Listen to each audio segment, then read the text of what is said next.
Good afternoon, Ultrarunners. I'm Rob Koch, and today we're going to talk about positive self-talk for enhanced ultra-running performance. First, how do we define self-talk? Well, self-talk is a means of cognitive control that involves engaging in an internal dialogue to provide reinforcement, instructions, motivation, or an interpretation of your feelings. Why is positive self-talk key to ultra-running? Let's face it, ultra running is hard. No matter how positive we are, we sometimes engage in self-defeating thought processes that negatively impact performance by draining mental energy away from the immediate task at hand towards matters outside of our control, in the past, or even in the future. And as far as negative versus positive self-talk, which we'll get to in a second, knowing how much time we spend alone with thoughts swirling around in our heads, would you want to spend an entire 50K or 100 miler 4 to 30 hours with a negative, complaining, and self-flagellating person yelling at you, calling you weak, telling you to shut up, quit thinking like that? Some jerk renting space inside your head? Ultra running is hard enough as it is. Race designers purposefully challenge you to the limit of your abilities. So why take a negative voice along for that ride? Characteristics of self-talk. First, there's negative self-talk. It's a negative, avoidance-oriented approach. It attempts to avoid an undesirable result. It's controlling. It's reactive. It embeds long-term inhibitions. It's a fear of failure-based approach.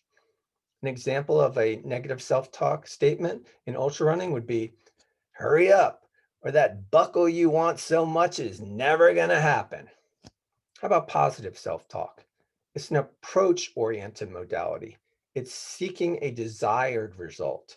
It's proactive. It's empowering. It's long-term growth-oriented and seeking success-based approach.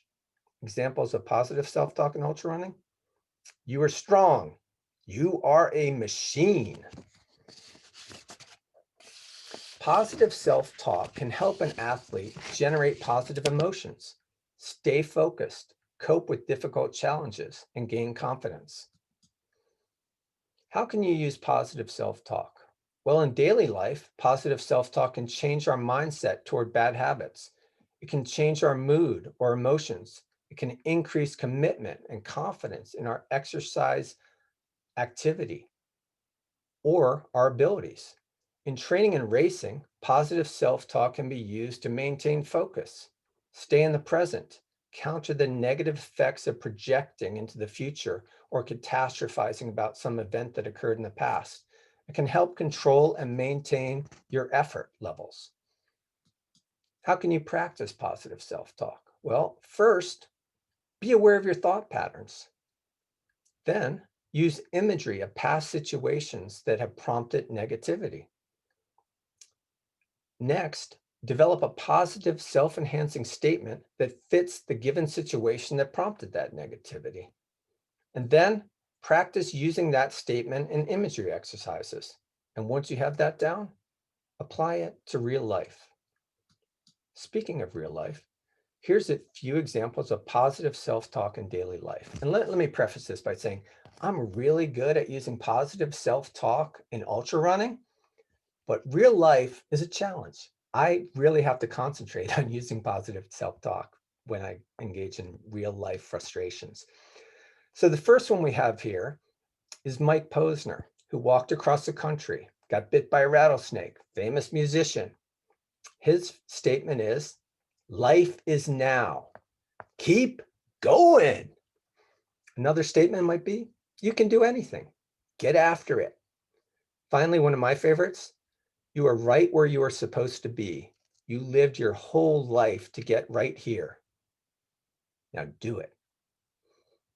And examples of situational specific positive self-talk during an ultramarathon? Well, when somebody passes you and you engage in self-doubt, think of this one statement. And remember, pace is a cadence-oriented or stride rate-oriented biomechanical issue in running. So hit it on your left foot like we used to do in the Army. You is on your left foot. You are on pace. You are on pace. You are on pace.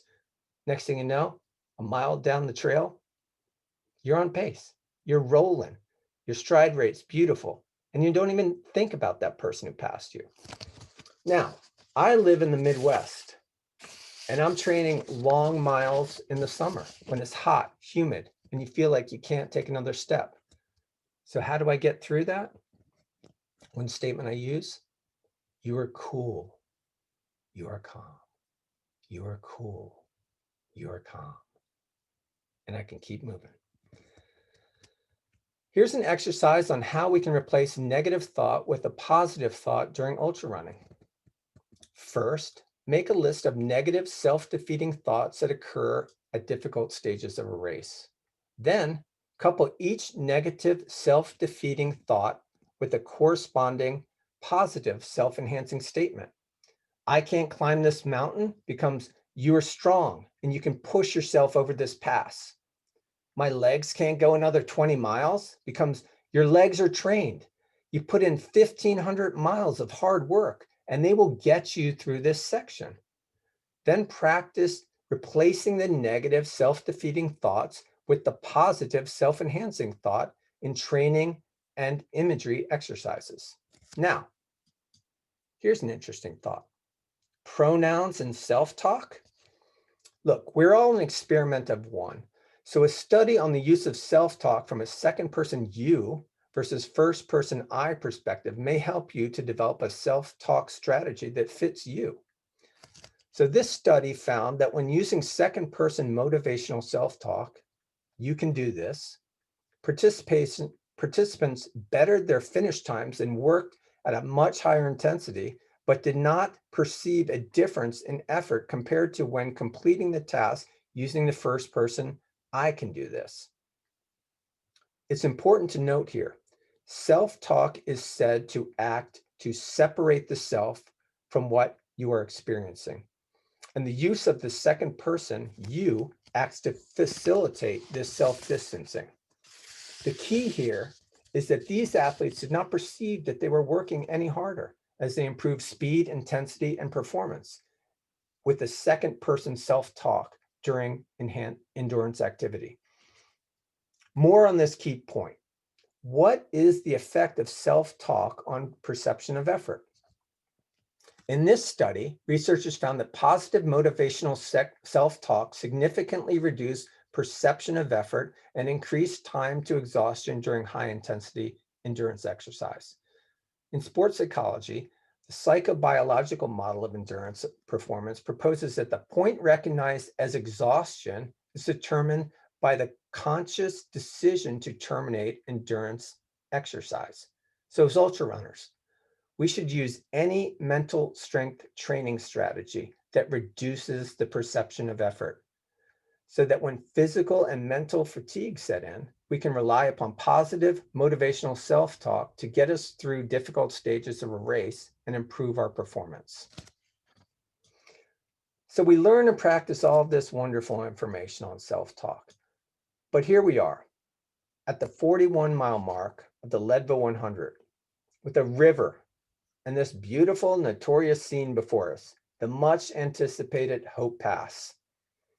There's more than 3,300 feet of ascent and 2,500 feet of descent on the backside to reach the turnaround point at Winfield, which is 50 miles into the race, just to do the same thing in reverse as you come back the other direction. Now, seeing all this before you and knowing what you have to do, it's no wonder that 50% of the racers who drop out of the race are pulled due to missed time cutoffs in this area of the race. So given the fact that you're actively engaged in building a positive mindset through self-talk during training and daily life, what can you do when you reach a difficult moment in a race and you think you can't possibly climb this mountain or keep moving forward and negative thoughts begin to creep in? Well, here's how two-time Leadville 100 champion Rob Carr approached it. He was just thinking about the llamas. The llamas bring all of the equipment, all of the water, all of the food, all of the tents, everything up the mountain. to hopeless aid station, which he mentions. There's no other way to get it up there. It's so isolated. So Rob Krar just thought, you know what? When I see those llamas, I'm going to be happy and I'm going to put a smile on my face. But how about you and me? One technique I suggest, thought stoppage. Thought stoppage involves first having an awareness or recognition of the unproductive thought, like overthinking things outside of your direct control, obsessing over an issue, or fixating on a fear of an upcoming challenging section of a race. Then there has to be an admission that negative thoughts are impacting performance and a commitment to changing the quality and nature of your self-talk. Finally, there has to be a trigger that interrupts or stops that thought. It's a word or phrase like stop or focus, or an action like the snapping of a wristband. So how do we practice? Select the negative thought to eliminate, such as, I can't climb this mountain, or my legs can't go another 20 miles. My thighs are fried. Use imagery of a past situation, like summiting a high pass on a course, or pushing through technical section at night when you're fatigued.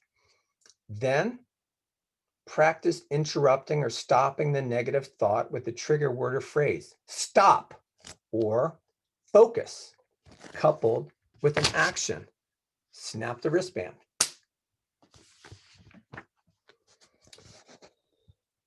At first, you should audibly state the trigger word out loud for emphasis. Then move to what's most comfortable for you, whether it's just stating the trigger word internally or engaging in the trigger action to stop the negative thought from taking hold and derailing your race. In summary, positive self-talk can help you enhance ultra running performance by improving your focus, your confidence, and increasing your level of effort. As you go through life, be aware of your patterns. Practice replacing the negative with the positive. Figure out your you versus your I, and snap yourself out of it when you're in a bad patch. Believe me, you can do this. Why? Because you're an ultra runner and your mental strength is the key to your success. Thank you.